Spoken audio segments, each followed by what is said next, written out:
పోటీ చేయొద్దన్న అదొక రకమైన ఇవాళ ఇది రైట్. ఎనీవే దుర్గాప్రసాద్ గారు, ఇప్పుడు మీరు కూడా 10 గెలిచినట్టున్నారు, ఖమ్మంలో కానీ నల్గొండలో కానీ అక్కడ 10-12 గెలిచినట్టున్నారు. కొడంగల్ నియోజకవర్గంలో కూడా ఒకటి గెలిచారు, ఏదో మేజర్ గ్రామ పంచాయతీ. సరే ఓకే, కారణాలు ఏమైనా లేకపోతే అక్కడ లోకల్గా ఉన్న సంబంధాలతోనే ఏమో 10-12 గెలిచారు.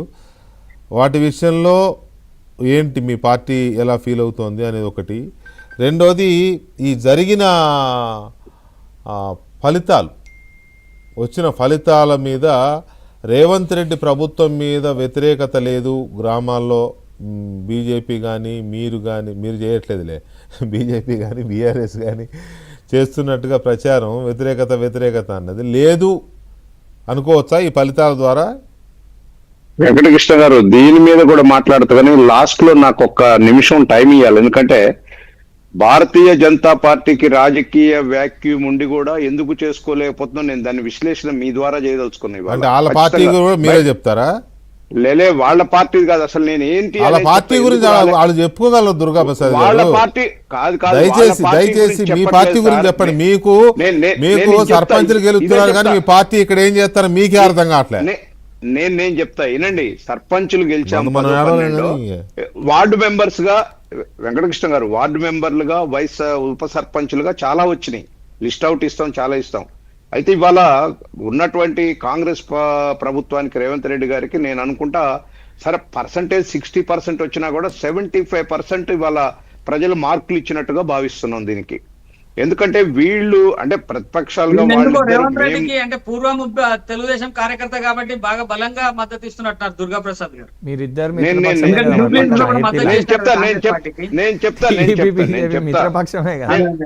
మేము అన్ని చెప్తాం. ఎందుకంటే భారతీయ జనతా పార్టీ ఇలా భారతీయ జనతా పార్టీ స్వయంకృతాపరాధం నేను అంటున్నాండి.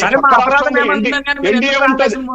ప్రసాద్ గారు నేను ఒక మాట చెప్తానండి, మీ పార్టీ అధిష్టానానికి చెప్పండి. కాదు దుర్గాప్రసాద్ గారు ఇక్కడ శ్రీధర్ రెడ్డి మంచి డైలాగ్ చెప్పాడు, వాళ్ళది అపరాధం అయితే మీది విపరీతమని.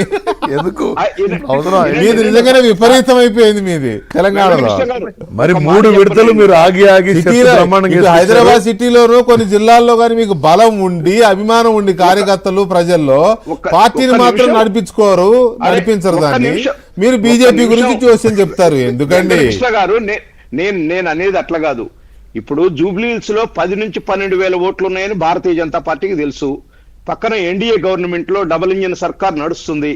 కనీసం మినిమం మర్యాదగా మీ ఓట్లు వేయండి అని కూడా అడగకుండా అంత వాళ్ళకేమవసరం? ఇవాళ జనసేన గాని భారతీయ జనతా పార్టీ గాని వినండి సార్, ఇది చర్చకు దారి తీయాలి దీన్ని. వీళ్ళు ఇక్కడ హైదరాబాద్ లో కూర్చున్న కొంతమంది లీడర్లు, నేను అది కూడా అందరినీ బ్లేమ్ చేయట్లా. భారతీయ జనతా పార్టీ చర్చకు దారి తీయాలంటే ఏం చేయాలి? బీజేపీ వాళ్ళని కుంకుమ పరిని ఇచ్చి మీ ఇంటికి పంపాలా, బొట్టు పెట్టమని? మా ఇంటికి అక్కర్లేదండి, కేంద్ర స్థాయిలో చర్చలు జరుగుతూనే ఉన్నాయి.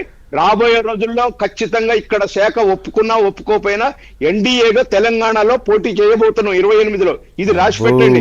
పలానా డేట్ అందరూ బీజేపీ బీఆర్ఎస్ కలిసి చేస్తే తెలంగాణలో ఎన్డీఏ ఏర్పాట్లు అని అందరూ అంటుంటే మీరేమైనా అంటే మీరు బీజేపీ బీఆర్ఎస్ ముగ్గురు కలుస్తారా తెలంగాణలో జనసేనతో?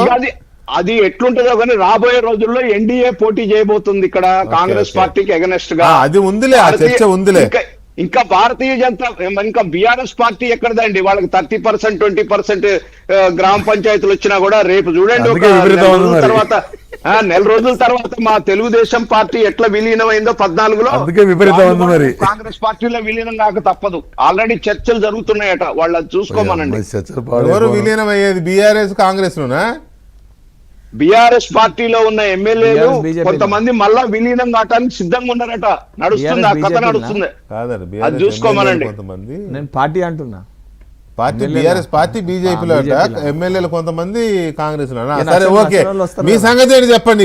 ఇప్పుడు మేము ఒకటండి, జ్ఞానేశ్వర్ గారు పోయిన తర్వాత సంస్థాగత నిర్మాణంకు మొన్ననే స్టార్ట్ చేసినాం.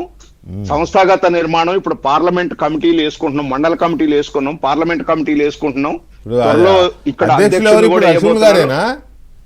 ఇప్పుడు ప్రస్తుతం పాలిట్ బ్యూరో సభ్యుడు వాళ్ళే చూస్తున్నారు, ఇద్దరు అరవింద్ కుమార్ గౌడ్, నరసింహులు గారు చూస్తున్నారు.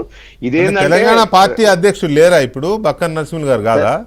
తెలంగాణ పార్టీ అధ్యక్షుడిని త్వరలో సార్ నియమించబోతున్నారు. పార్లమెంట్ పార్టీ అధ్యక్షులందరూ ఈ 17 పార్లమెంట్ల అధ్యక్షులు అయిన తర్వాత రాష్ట్ర అధ్యక్షుడు నియమిస్తారు. మేము తప్పనిసరిగా ఖచ్చితంగా రేపు 28లో ఒక బ్రహ్మాండమైనటువంటి శక్తిగా తెలుగుదేశం పార్టీ అటాచ్ అయ్యి ఏదో ఒక రాజకీయంగా అయితే ఒక మార్పు రాబోతుంది ఖచ్చితంగా. నువ్వు మరీ మీ- విపరీతంగా మాడుతు.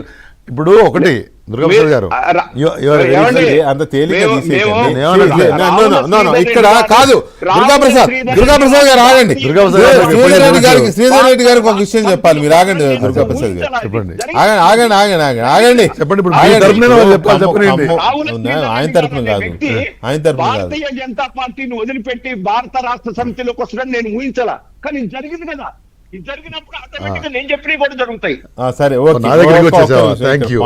ఇక్కడ పాయింట్ ఏంటంటే మొన్న కాంగ్రెస్ పార్టీ మీ మీద కోపంతోనే కదా తెలుగుదేశం పార్టీ అభిమానులు కార్యకర్తలు ఖమ్మంలో కానీ లేకపోతే 100% అది ఓపెన్ గానే మేము డైరెక్షన్ ఖమ్మంలో ఇవ్వకపోయినా కానీ కొంత మేము అక్కడ డైరెక్షన్ ఇవ్వకపోయినా కాంగ్రెస్ పార్టీ అంత మెజార్టీ కారణం ఏంటి? వాళ్ళు కాంగ్రెస్ ఒప్పుకున్నా ఒప్పుకోకపోయినా టీడీపీనే తుమ్మల నాగేశ్వరరావు గారు వాళ్ళ ఆఫీస్ కూడా టీడీపీనే పోయారు. కదా. నాకు తెలుసు కదా. ఆ. ఇప్పుడు ఖమ్మం గురించి